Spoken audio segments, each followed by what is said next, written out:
text you all day, then disappear. They act like they really like you, then suddenly pull away. And you're left thinking, what changed? Did I do something wrong? But here's the truth most people don't realize. Mixed signals aren't random. And the reason they're so hard to walk away from has everything to do with how your brain is wired. On the surface, mixed signals look like inconsistency. They're warm, then cold, close, then distant, interested, then unsure. But underneath that, there's usually a pattern. Most of the time, mixed signals come from people who want connection, but also fear it. So they move toward you until it starts to feel real, and then they pull away.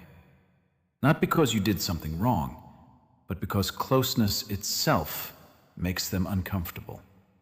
So what feels unpredictable to you is often a cycle for them.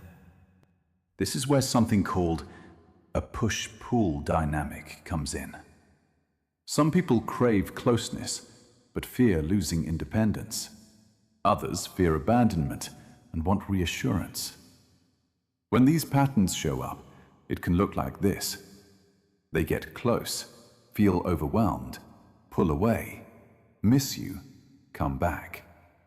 And every time they come back, it feels meaningful, like maybe this time it'll be different. But the cycle repeats, and the connection starts to feel intense, even if it's unstable. This is the part most people don't expect. Mixed signals are addictive.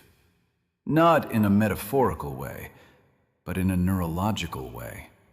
Because your brain responds more strongly to inconsistent rewards than consistent ones.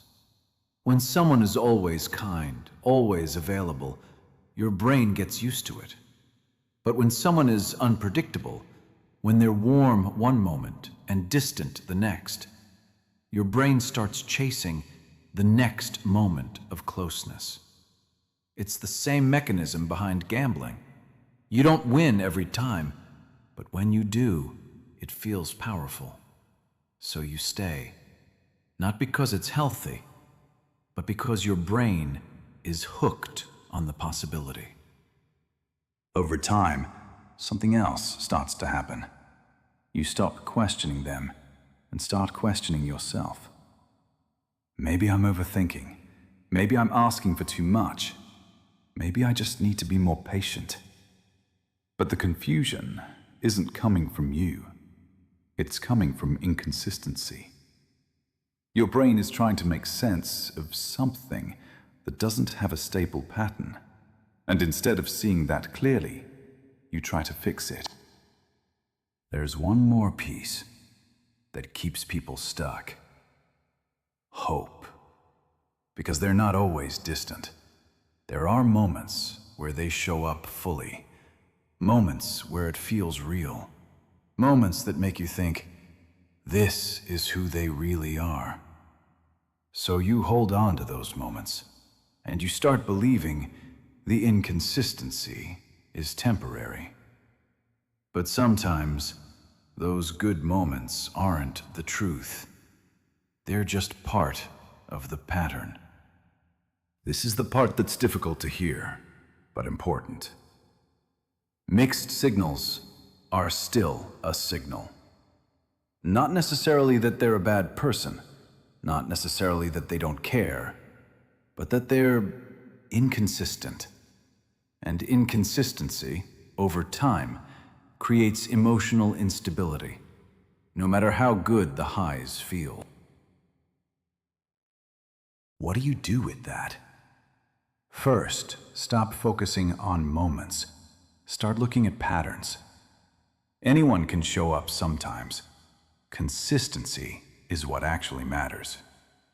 Second, pay attention to how you feel. Not just when things are good, but overall. Do you feel calm or anxious? Secure or constantly unsure? Your emotional state is information.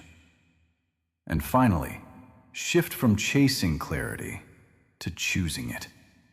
Because the right kind of connection doesn't leave you constantly guessing where you stand. If someone is confusing you, it's okay to pause and ask, is this connection giving me clarity or taking it away? Because you don't need to decode the right person. You don't need to earn consistency. And you don't need to stay in something that only feels good some of the time.